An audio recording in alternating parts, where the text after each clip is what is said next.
Hello, everyone. It's so nice to see you once again for the second part of our Wounded Faith, Zinzendorf's Theology in the 21st Century program, led by Reverend Chaz Snider.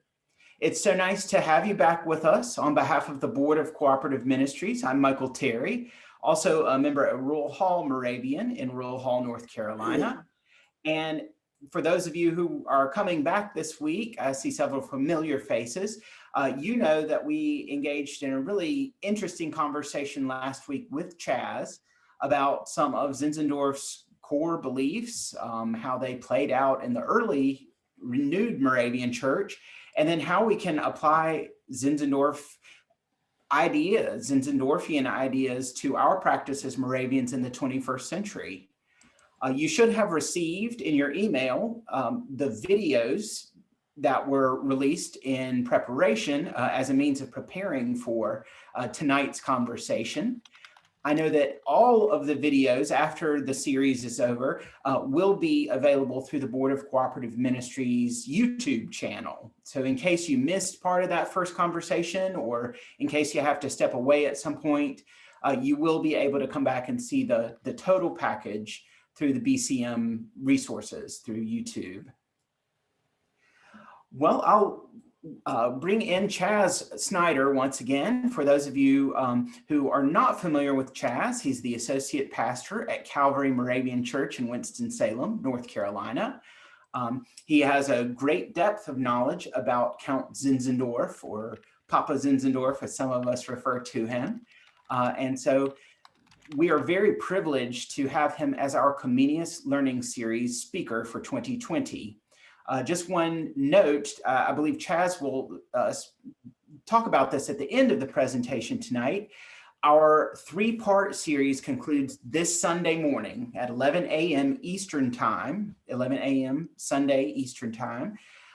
Calvary Moravian Church is going to have a worship service, Calvary Moravian in Winston-Salem, and that this Comenius Learning Series event for 2020 will culminate in that event this Sunday morning. So we hope you can attend that as well virtually.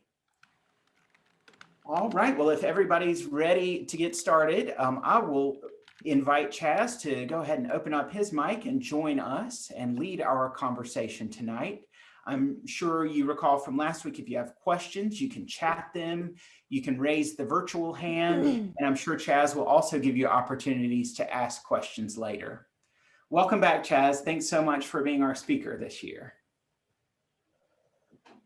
Thank you. And I really appreciate the invitation to be here tonight to talk about this, and really hope you enjoyed the discussion last week. I know I really enjoyed everyone sort of chiming in and being a part of those conversations, which was pretty awesome.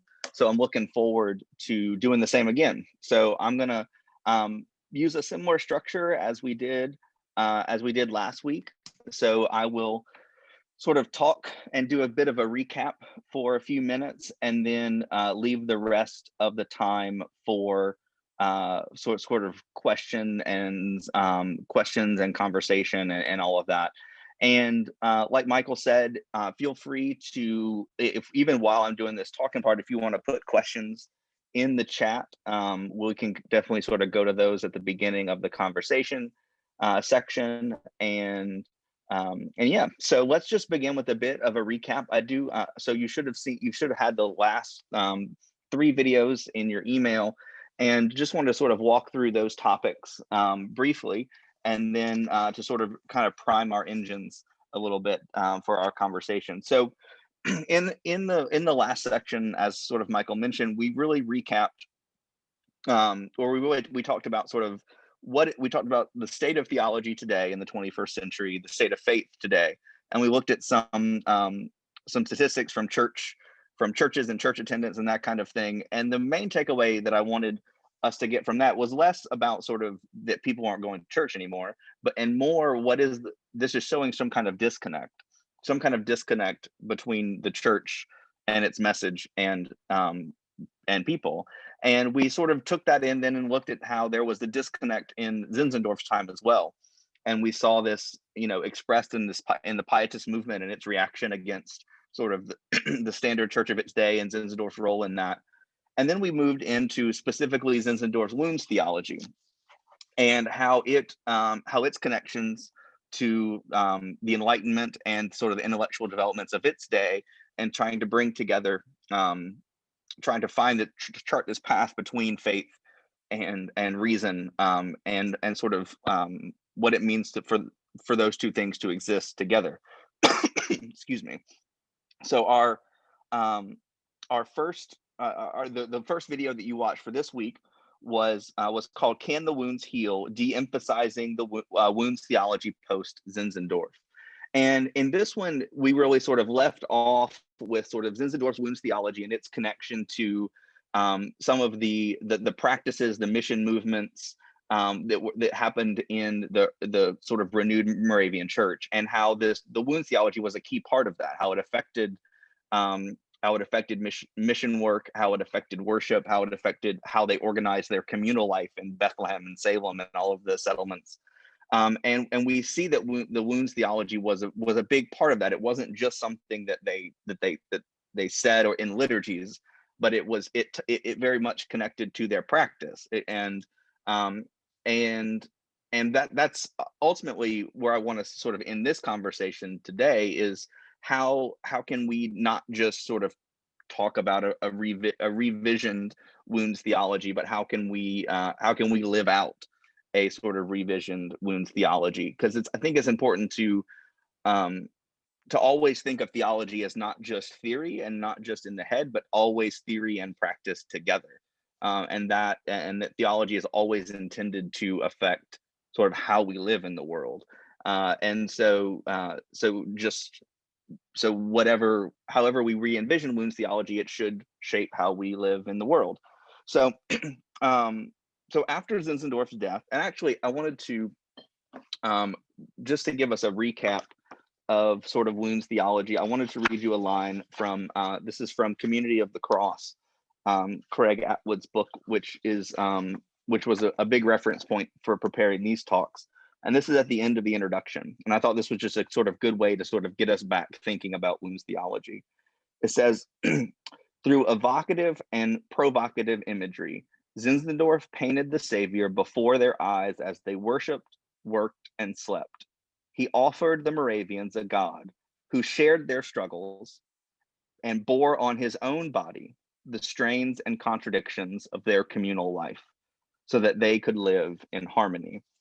And I just think that really sums up, I think, Zinzendorf's wounds theology well, that it affected how they worshiped, how they worked, how they slept, every aspect of life, and that it really emphasizes these contradictions of their communal life, and that it is not that sort of finding harmony with that is somehow embracing the contradiction, not sort of trying to resolve it, but really tarrying with it and carrying it with us. And so that I just wanted to sort of get us back in that mindset of thinking about wounds theology. And so what happened after Zinzendorf died? So the key sort of person and text that I want to look at in this is Augustus Gottlieb Spangenberg, who was sort of Zinzendorf's right-hand man, and sort of like begin to shape Moravian thinking and practice sort of after Zinzendorf. And he wrote a text called the Idei Fidei Fratrum, which was meant to be a summary of sort of Moravian thought and Moravian practice, Moravian theology, not practice. And what is interesting about that is that there is no mention of wounds theology in that. And there's a few different interesting historical reasons for that. One being that when Spangenberg was writing this text, it wasn't intended to teach Moravians about being Moravian. It was intended to teach outsiders about who the Moravians were and what they believed. And so in one sense, that could be maybe why there was no inclusion of the wounds theology. But also we have to think about sort of why Spangenberg was writing something about why did the Moravians need to tell what they believed. It was because people were beginning to sort of scratch their head at some of the stranger bits of Moravian theology and Moravian practice. And some of that is connected to the wounds theology. As we sort of talked about, it is a strange thing. I mean, you can't really get around its sort of oddness when you hear it. But I think what I am curious about exploring is where it is something that is powerful and radical in the midst of that. And so there is no mention of the wounds theology in De Fide Fratrum. But what you do see is even without that, you still see this very strong Christological focus. There is still, even in Spangenberg, this intense focus on Christ, and that all of faith sort of passes, all of faith and practice and theology is seen in light of Christology, or that's the fancy theology word for how we understand who Christ is, which is not the same for every type of theology. Different theologies are structured in different way with different emphasis. But even in Spangenberg, even though he's intentionally sort of stepping away from this sort of more controversial, more radical thoughts of Zinzendorf, the things that sort of like, maybe sort of wouldn't have put him in the mainstream of Christianity at that time, there was a step away from those, but still you see this residual effect of the wounds theology, that there is this emphasis on Christ and who Christ was, and that carries through. I mean, that carries through to Moravian practice today, with a very, I think one of the most powerful statements in our liturgy is, Christ and Him crucified remains our confession of faith. And even when you look at sort of the ground of the unity, there is this emphasis on we are united in Christ, and then there is diversity amongst other ways in theology, but Christ is central, and Christ being the chief elder, which we just sort of we just went through that celebration recently, and all of you. So you see this Christological emphasis carry through, but the specific liturgical and worship practice of the wounds theology and some of the language does go away after Zinzendorf, and it doesn't really ever come back. It doesn't really come back in the same way. And in a lot of ways, Moravian belief and practice sort of becomes very similar to, at least, and this is, I'm specifically here talking about Moravian belief and practice in North America. There's obviously the development of Moravian practice in other parts of the world is very different. This is a very sort of Western centric history, and so I want to be clear about that up front. But so what you see is we become very similar to a lot of the mainstream denominations, a lot of the mainline denominations, and that sort of carries through to the 19th and 20th century, and even to today. I think, and recent scholarship has really sort of brought back some of these ideas of what Zinzendorf was saying in this wounds theology and some of its potential impact. So this wounds theology was not a triumphalism that Zinzendorf sort of promoted. But it was a picture of not just Christ who suffered, but it was a picture of a God also who is suffering and who is wounded. And that's the connection point that I want to sort of bounce off of and begin to think about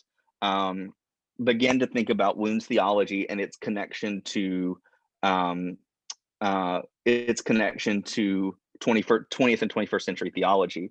And here this is where I think it's interesting to turn to the theology of a guy by the name of Jürgen Moltmann, specifically in a book, Crucified God. And in this book, one of the things that he really he really brings out, and this and his impact on theology after him is particularly how Christology is understood is very important, because what he does, even in the title, you kind of see it. It's the crucified God. He's bringing the idea of the crucifixion into the heart of the Trinity, into the heart of who God is. It's not just the Son, but God who is crucified and suffers. And this is a sort of a sort of a radical move in theology, and it has impacts for different strands of theology, particularly like liberation theology, and you see it in his effect in a lot of different ways. But this idea of the crucified God is a very Zinzendorfian idea, and I just want to pull out a quote. This is from 295 of this edition of Crucified God. He says, when the crucified Jesus is called the image of the invisible God, the meaning is that this is God, and this God is like, and God is like this. God is not greater than he is in his humiliation. God is not more glorious than he is in his self-surrender. God is not more powerful than he is in his helplessness. God is not more divine than he is in this humility. And here, this is a really, what Moltmann is doing is really moving this idea of the suffering of Christ into the heart of who God is. A lot of theology would have said that God doesn't suffer, only the Son suffers, and even some theologians would say not only the human part of Jesus suffered, not the divine part of Jesus. If you can separate those things somehow theologically. But what Moltmann is doing is a very Zinzendorfian idea, and this sort of idea of a more immanent God, a God who is more immanent to humanity, really is one of the major shifts in 20th and 21st century theology. And I think it's reacting to Moltmann is picking up on a disconnect between theology and the world, and attempting to sort of reimagine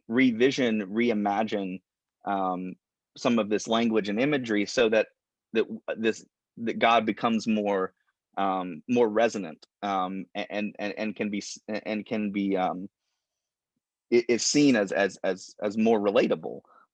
And this was also something Zinzendorf was doing. Zinzendorf was, as we've talked about, he was commenting on some of the issues of his time, some of the ways that things were disconnected in his time.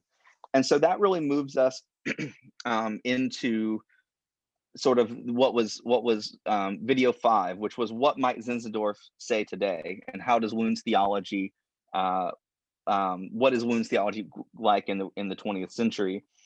And this is where Moltmann really comes in as a starting figure in this. There's a lot of other people that we could look at, but I think his theology really hits it the nail on the head the most clearly, because he does look at this God who suffers alongside of us, and this is the connection point to theology. This is the starting place that Christ is the Christ and him crucified is the centrality of and the initial starting point of theology, which is different than some other formulations of theology. And what is interesting is Moltmann picks up on Zinzendorf and looks at him positively throughout this text. He has references to him. One quote that he actually quotes Zinzendorf saying this. He says, Zinzendorf saw this rightly when he complained of the legalistic and servile situation of the human race in face of God. This is Zinzendorf talking. So-called Christianity has preserved the princely idea of God and blotted out the idea of the Lamb, his merit, and his death. And I think both Zinzendorf and Moltmann are picking up on a really important aspect of Christ, that in Zinzendorf's time, theologians and philosophers were trying to preserve this princely idea of God, as Zinzendorf said, this that we must keep it must keep it perfect, and we cannot, God cannot, he cannot hold any kind of negativity, because that would be tarnishing God's perfection in some way. And Zinzendorf challenged that in his theology. And I think ultimately that's what made Wundt's theology very uncomfortable, even more uncomfortable maybe than some of the language itself, because it is challenging a notion of a of God, of a perfection in God, and really, and Moltmann is picking up that same thing too. That it's not perfection in a holistic sense, but it's a perfection in its imperfection, and which is a very gospel idea. I mean, this is how Jesus talked about the kingdom of heaven, that the kingdom of God is a great reversal, that the last will be first and the first shall be last. And when we have to keep this preserved perfect core of God, we are eliminating paradox from the heart of faith. And to do that is to remove Christ from the heart of faith, because Christ is in and of, like, in the person of Christ is the contradiction of God and suffering. Something that the idea of a perfect God suffering seems incompatible, like a square circle. But what the radical part of Christianity is really challenging us to embrace that paradox, and that is the generative part of faith. It's what makes it's what challenges sort of stagnant religious notions of God, and always challenges us to not to see God from the underside, of history. And so I hope that you see and hear some ways that Zinzendorf theology really shaped, or has overlaps and parallels with some of the major themes within, particularly Moltmann. And like I said, there are others. And one of the others that I wanted to draw attention to was a theologian by the name of Paul Tillich, who, and Paul Tillich, he was a World War I Army chaplain, was captured, was a POW, was kicked out of Germany during the Nazi rise for being against Hitler, wrote into the 60s after he came to America. And in his one of his most famous books, The Courage to Be, one of the things that he analyzes in that book is he looks at what are the anxieties of humanity, what are the and specifically he asked the questions, what are the anxieties of our age? And for Tillich, he addresses he categorizes anxiety into three different ways. And obviously these are not, there are multiple different sort of anxieties, but he's sort of putting on three. And he says one of those is the anxiety of fate and death. So basically the fear, that the reality that we are finite beings, that we are going to die, and that creates anxiety in being human. The next one he identifies as guilt and condemnation, the fact that we do things that we feel guilty for, and what do we do with that? And that creates an anxiety as part of being human. And then for him, he connects these to being human, like these are essential parts of being human. And the other one that he mentions is the anxiety of meaninglessness, of purpose, like why are we here? What are we meant to do? And for Tillich, he sort of plots at different times throughout history that these different anxieties were more prevalent. So you could imagine when when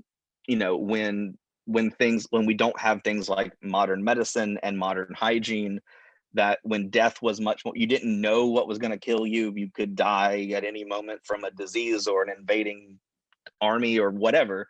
Then like the fear of death perhaps may take precedent over whether your life has meaning or not. If you're worried about dying from a disease from drinking water, like you're probably not sitting around pondering the meaning of life. And then he moves on and for Tillich, he points to the modern age being one that specifically deals with the anxiety of meaninglessness. And I would say that continues to today. He wrote this in the 60s, and I would say this is very much, if not more prevalent if not at least the same amount, more prevalent now than when he was writing. Because if you look at things like rates of anxiety, rates of depression, rates of people who say that they find meaning and purpose in their job or in their work, it declines rapidly. But also what's increasing is the amount of time that people have to work. So a 40-hour work week is becoming a 60-hour work week, it's becoming a 90-hour, and so people are working more at jobs they find less meaningful, and in careers and having to do, and so this we have a lot of, we don't have to worry about dying from our drinking water, most of us, but we have this struggle of meaningless, which creates a pressure and an anxiety and a weight that causes things like suicide rates to increase, and causes things like social disorder and social strife to increase, because people are trying to find meaning wherever they can, and they turn to things like racism or divisive movements, because those give you meaning. If you have someone to hate, it becomes very easy to find meaning in your life. Not a good meaning, but you can find purpose in that. And so this is one of the what Tillich points at as being one of the major issues in society today. And this is exactly what I would argue, and what even Tillich doesn't directly reference Zinzendorf, but he does point to a theology that embraces ambiguity and doubt and paradox more than it embraces a sort of certainty, conquest, or an absolutism. And I think in this, one of the ways that Tillich sees that you sort of deal with the anxiety of meaninglessness is a God who doesn't provide sort of easy answers, but one that sort of walks with us through that. A God who is wounded, to put it in Zinzendorf's language, or to put it in Moltmann's language, a crucified God. And so this is a very, very sort of brief, roughshot overview of some of these connections. And I think there's a lot, we could go a lot of different ways in sort of exploring more of these. But in interest of sort of time, that I hope I was able to sort of demonstrate at least a little bit how Zinzendorf could relate to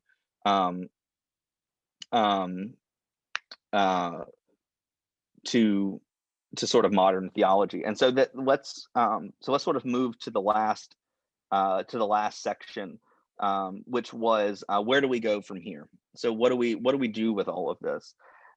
And what does it mean to form a community with a wounded faith? And this is the idea that I sort of have put forward, of sort of trying to combine these ideas together, between sort of the situation we find ourselves in now in the state of sort of faith and theology, and sort of re-envisioning Zinzendorf into a what I call a wounded faith, and not just what does it mean to sort of talk about or to preach a wounded faith, but what does it mean to live a wounded faith? What does it mean to live? How do we build community around this idea of the wounded Christ? Because I think I think what you find is when what people are drawn to the things that don't necessarily give them easy answers. I think there's options for that everywhere. If you want an easy answer to something, then you can find it. I guarantee you can find it. But it's ultimately not a satisfying answer. And I think that's part of what people are picking up on in churches, in the way we talk about Christ. And this isn't to fault, this isn't to place blame or to point fingers or anything. I think this is more just to talk about it speaks to the changing nature of the anxieties that we experience as humans. And so what do we need for this type of community? How do we form a community of wounded faith that confronts these anxieties of today? And this is where it is speculative. I don't This is where I don't have any answers. This is where this is so sorry if you came to wait to the end to find the answer. I'm leaving you sorely disappointed, because this is where we are all in it together, right? This is where the we need to. This is where we. This is the point of theology, right? So we sort of we soak in these ideas and then we go act in the world, right? Or we go act in the world and then we reflect on it through these ideas, both ways. And um, and this was a big part of where Zinzendorf understood what he called Gemein theology, which Gemein is a German word, um, and it was the word that Zinzendorf emphasized to talk about the community of believers, which is interesting because it wasn't. He didn't use other words like church or religion, or he used this word to sort of like try to chart out a new understanding of community. And this is where, I think for Zinzendorf, these ideas of heart religion and the Gemein community of believers come together, because it is this Zinzendorf's idea of the heart religion isn't just, and I think we talked about this before, but it's not just emphasizing emotion, because heart in Zinzendorf's term was meant sort of like the wholeness of a person, not just the emotions of a person, but all of who we are. It has an existential sort of element to it. And so how do we bring all of who we are into the community of faith under the influence, under the power, under the focus of a wounded Christ, and keeping those. And for Zinzendorf, it was all about keeping those wounds central. That's why they were in the amount of imagery that the amount of worship and imagery that Zinzendorf had. And so the question for us is, if we bring that into the center of our community, if we bring that into the center of our heart religion today, of our existential core of who we are, then how does that shape what we do in the world? Because it shaped what they did in the world. It shaped building strange things like Salem, where like you lived in choir systems and you did these very weird things that people would have said that's strange, but they had a meaning and a purpose and an intention that were very clearly spelled out in order to make life better. It had a forward-looking purpose to it, and I think that's what we're in need of today. We're in need of something that gives us an image of a world that we can put our hands and feet to make happen. That we can put it into the world. Things like Salem and Bethlehem and Herrnhut, they weren't just ideas. They became things in history, and they may have only lasted a brief time at their sort of like, at their moment, and we can examine that and look in that historically of why that happened, and that's important. But I think the underlying question is, what does it look like to do the same thing today? What does it look like to sort of embrace sort of the radical wounded Christ in community? And this can be an existing church. This can happen. This can stay within how we do things on Sunday morning and how your normal church functions. It can be new communities that are formed. It can be changing current ones. I mean, it has no limit to how it looks in the world. But the key idea is what theology are we working from? What way of understanding Christ are we working from? And how does that shape how we live in the world? So living this faith in the full reality of a crucified God in Moltmann's terms, or a wounded Christ in Zinzendorf's term, and living a wounded faith is sort of something I would challenge us to think about. And so let's kind of leave it there. Again, I probably talked longer than I should have, but I hope that was helpful. To sort of get some ideas flowing. I know we left with some questions last time, so you can feel free to pull from any of those, or anything, any thoughts from this talk. I would love to just even know, like, does this idea of a wounded faith even sound appealing? Does it sound ridiculous? I'd love to hear your thoughts on that too. So I'll be quiet and we'll go to conversation now. Very briefly, Chaz, I just wanted to point out in the chat box, Louise asked a question, and you've been addressing that largely about a wounded God. And I think it's really a great question that she's asking. How can we have confidence in a wounded God how can we have confidence that a wounded God can help us get through our woundedness? And you've been addressing that, but would you like to speak more directly to her question to begin? Yeah, for sure. I mean, I think it is. I think it is. It's not. We don't naturally. It's not a. We don't naturally go to thinking. I think it helps us in the fact that we identify that we are not alone in what we go through. That in whatever we experience, we are not alone, no matter what happens. No matter if it gets better or no matter if it gets worse.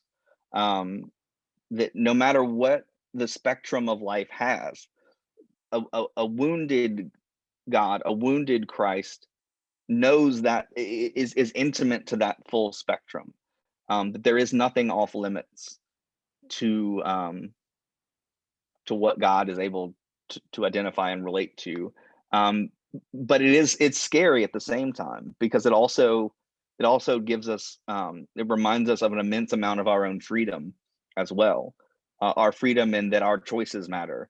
It still gives a great responsibility to what we do. I don't know if that helps to answer your question at all. I'm happy to clarify more. But it is a different kind of assurance, that's for sure.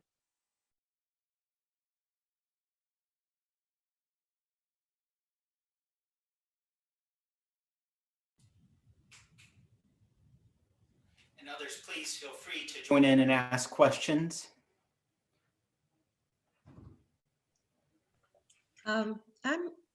Can you hear me?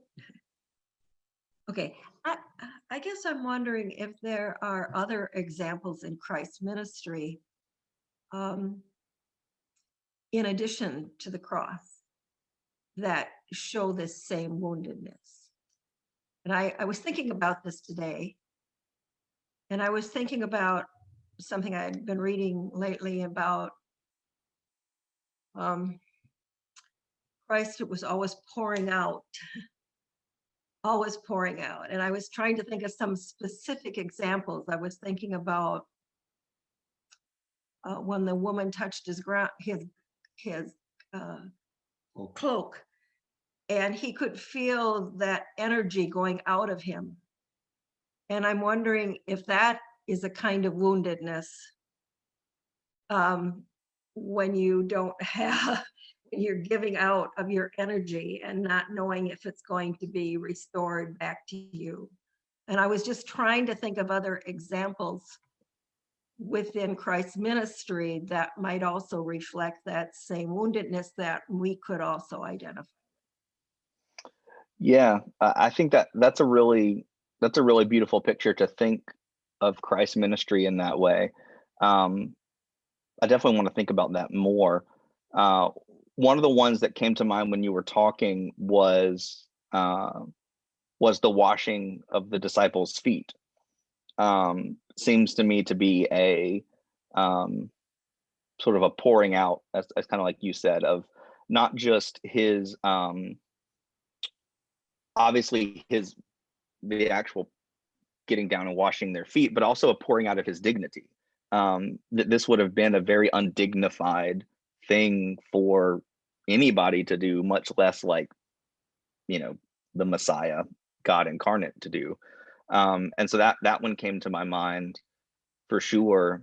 This is part of the sort of crucifixion narrative, but the Garden of Gethsemane also, that was a big part for Zinzendorf, was particularly sort of the bloody sweat part. Zinzendorf, that was something that he emphasized, or part of the story that he drew to. But yeah, I think there's a lot of different ways. I I think even in some ways you could almost see all of his healing ministries, all of his moments of healing as ways of pouring out. But I like that. I like that thought process. I like that a lot. I'm gonna have to think through that some more. Yeah, I mean, I can add to that. I've been stewing on that question myself for some time, and it's one of the ones I've been thinking about recently is, being up here in Edmonton during a pandemic. I'm 2,000 miles away from my entire family. And just thinking about, okay, Jesus left loved ones behind in Egypt when they came back from being refugees, when they fled Herod. So assuming he's more than 3 years old, he's leaving people he knows and loves behind. And so that grief of being that distance away, I think that speaks to our time right now and how that woundedness that we feel now relates directly to Jesus. And like Jesus weeping over Lazarus as well is another wound. And it's also, yeah, we're talking about the wounds of Jesus, but it's also, for me, it's not just the woundedness of Jesus, but the life of Christ. So the fact that Jesus was at a wedding in Canaan, celebrating life and the joining together of lives and the joy of weddings, sort of that also translates into and changes how I celebrate things and how I experience celebration. Because just like God knows what it's like to be thousands of miles away from people that God loves in that time as a child, knows what it's like to celebrate weddings and good things as well. So not necessarily a wound there, but that's sort of where I'm at with that. I don't know if that's helpful, Judy, or not. Okay. I think also Henry Nouwen, a great writer on living the Christian life, has written a book called The Wounded Healer Ministry in Contemporary Society, that the wounded pastor can tend the wounds of others better because he's there. And so the wounds of Christ align with that. Also, Paul speaks about the fellowship of Christ's sufferings. So having fellowship with Christ based on his suffering is a way that God can be with us in suffering that he could not be as simply an untouchable monarch.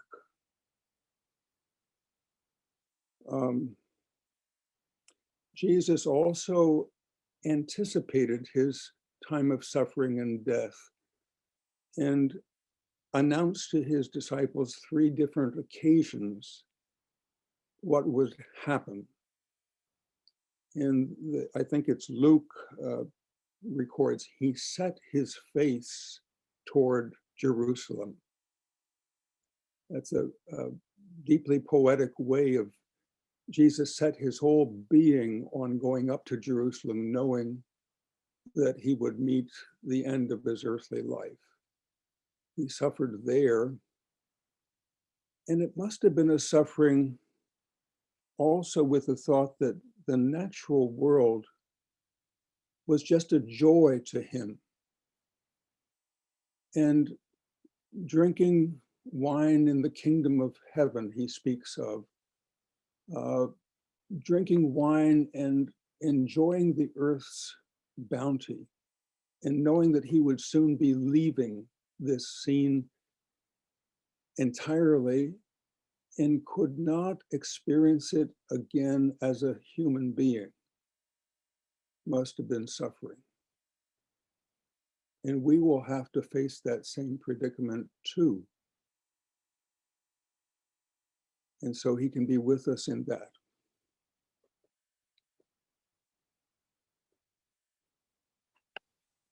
Yeah, I think that's great. I couldn't. Yes, that's what I would say. Amen is what I would say to that. Chaz, do we know when the proclamation, Christ crucified, remain our confession of faith, originated? I don't know. I don't know that specifically. Um, I did do some research on that, just sort of seeing if that's like a common part of it. It's kind of funny. Growing up Moravian, I assume like everybody used that in their liturgy, but like it seems to be something that is somewhat unique to our liturgical practice. But I don't know when it got started. I'd have to ask a better historian than myself. Yeah, I wonder if that was something that Luther had in his Easter liturgy. That's where his litany. But I don't know.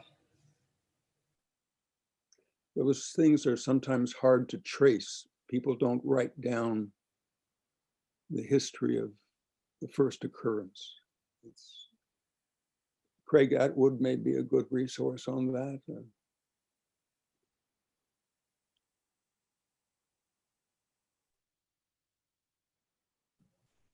Chaz, let me ask a question about at what point in Zinzendorf's life did this wounds theology begin to become verbal and important to him? Would that have been when the Moravians were invited to come and live on his estate around in that time, 1722 and so forth, or later than that, or?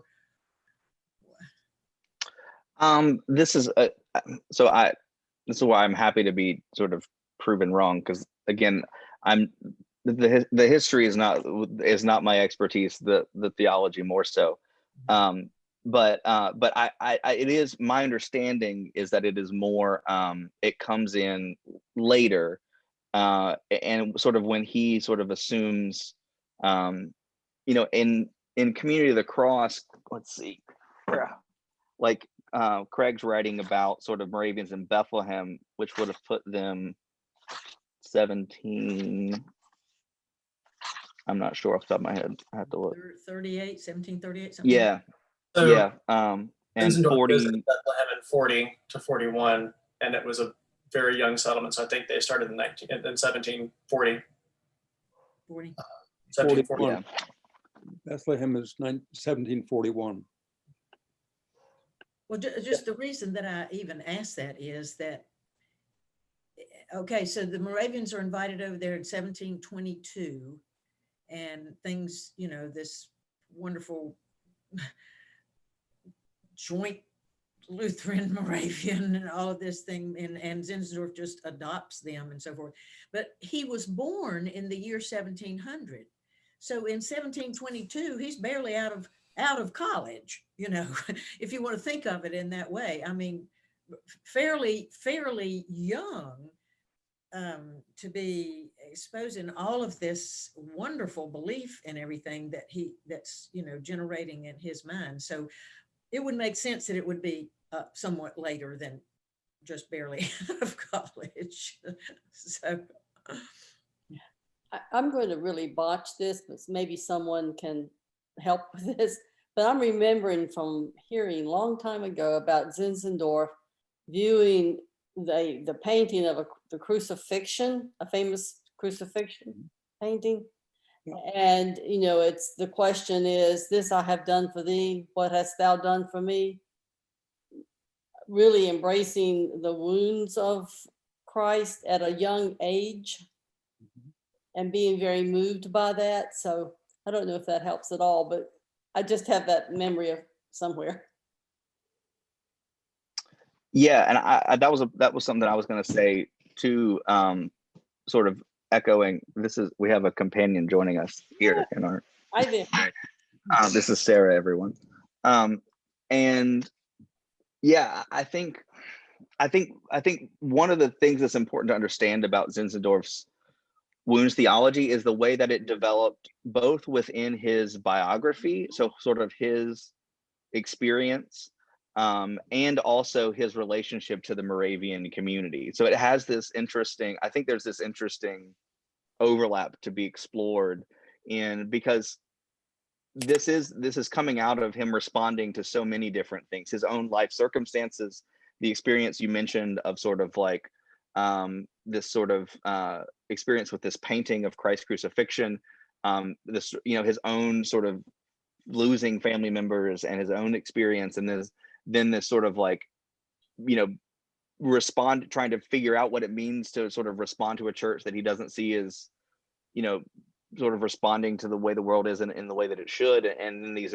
sort of refugees coming in. So there's all of these sort of biographical elements that I think are important to understand, and they all, I think, can enlighten and help us to think through sort of the way the wounds theology is comes out of who he was, which I think also connects to what makes it unique and important, because it was very existential for him in that way. It was very connected to who he was, which is also, I think, speaks to like why he didn't feel the need to systematize it, right? He didn't write an Institutes of the Christian Religion like Calvin did. He didn't write an Ide Fide Fratrum like Spangenberg did. He didn't write a systematic theology. What we have preserved is his sermons, his speeches, his hymns, letters. There wasn't a lot of, he does provide a few commentaries on confessions and stuff, but it wasn't this sort of like, I need to systematize this theology,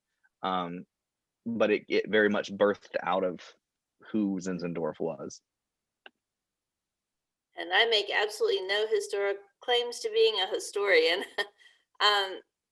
But the blood part of the Blood and Wounds was certainly very important, even in the hymns of Zinzendorf's grandmother. I mean, the pietist emphasis on the blood was very important. And I think then in Zinzendorf, that developed more into, a specific focus on the wounds. But it definitely comes out of, at least partially, his family, being raised by his grandmother in the pietist tradition.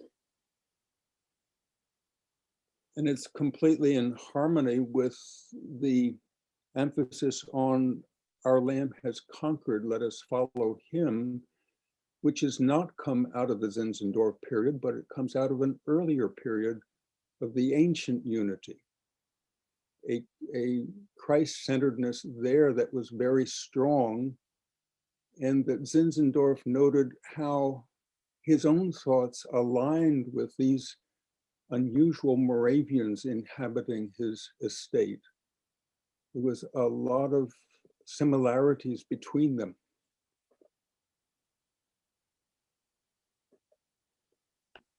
Yeah, I love that connection. That's actually something I would love to explore more about. It's not something I know as well, but that it sounds really fascinating to look at what about Zinzendorf's history, his sort of immersion in pietism and Lutheranism, and that being what he finds affinity for in these sort of Bohemian refugees that show up, I think is really, really interesting. And I think there's could be some continuing interesting ways to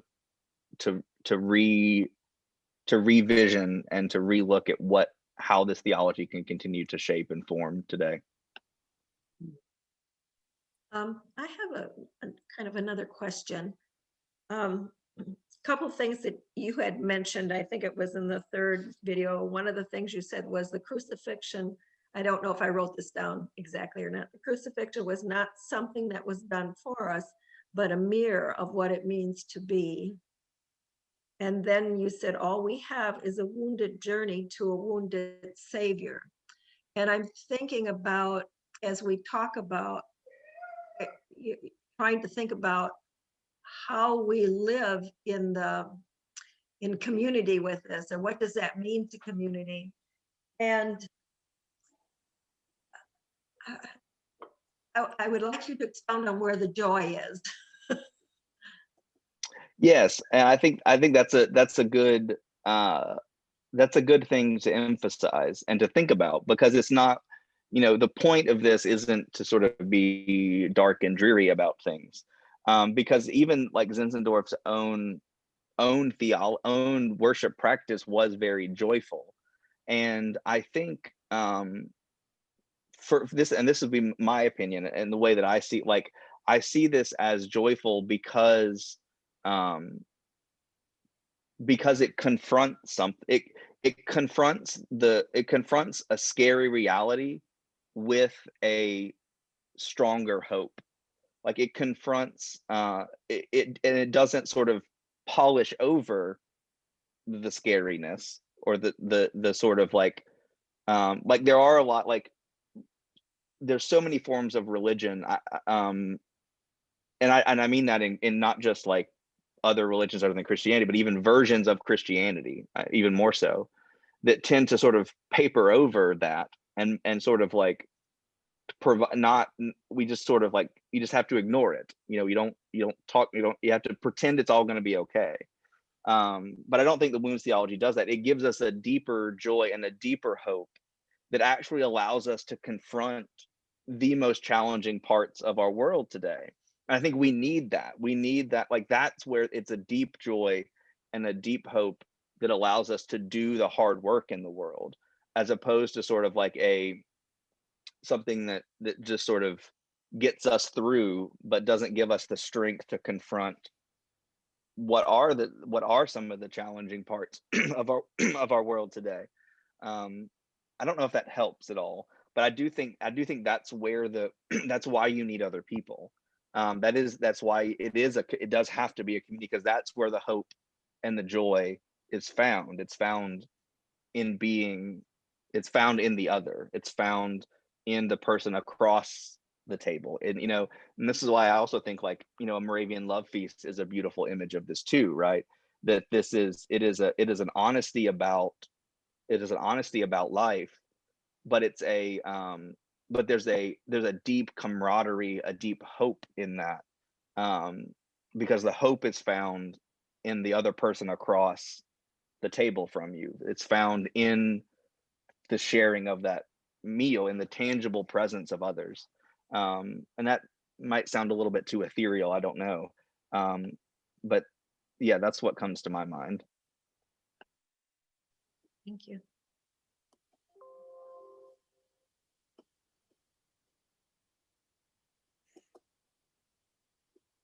Conclude our time together this evening. I was hoping, Chaz, you might give us an idea of what to expect on Sunday with part 3 of the series, the concluding worship.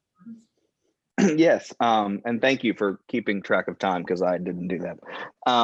Yeah, and so basically part 3 of this is going to be my sermon on Sunday during Calvary Moravian's live stream, which interestingly enough is our Thanksgiving love feast as well. And so there's something I think rather appropriate about that in this. And so bring your own love feast supplies to the live stream, whatever you would like to have with you. And so if you can just go to Calvary's website. I think Ruth is putting a link in the chat as well. But if you just go there, tune in at 11. There's a pretty obvious link from our homepage, calvarymoravian.org. Tune in there, and then during the sermon bit, the sermon will be focused on some of these ideas, trying to put it into a sermon form, sort of reflecting on the text for the day in light of some of these ideas. And so hopefully y'all will tune in for that as well. And I just want to say thank you for everyone's responsiveness. I kind of wish I would have just like not talked at all unless we just had a conversation for an hour, because this was just really, really good. I think there was a lot of good responses, and it really actually got me thinking of some stuff I hadn't thought about and directions to take this. So I truly appreciate it. I'm wondering if, is this going to be recorded for those of us who have some obligations within our own church services on Sunday? Yes. So if after this, so if you go to Calvary Moravian's YouTube page, you will find probably like by Sunday afternoon, probably it won't be immediate, but maybe like an hour or 2 hours after the service, it will be on Calvary Moravian's YouTube page, which you can also find from calvarymoravian.org, or you can just search Calvary Moravian. There's 2 Calvary Moravians on YouTube, but you'll be able to tell the difference because one is in like another country. So Barbados. Yes, Barbados.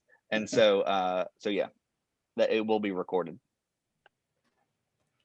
And the BCM will follow up as long as you registered to attend the programs. You'll receive a follow-up email with links to the pre-recorded videos, recordings from these 2 Zoom sessions last week and tonight, as well as a link to the sermon video as well. We'll also ask you to share some thoughts too, by the way, after Sunday service, if you don't mind taking a few minutes and providing some feedback, some thoughts about the Comenius Learning Series 2020 virtual event. You'll have that opportunity. We'll follow up with you through email. But were there any other questions before we conclude our time together?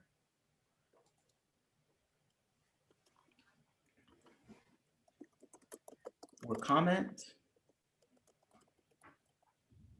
Thank you.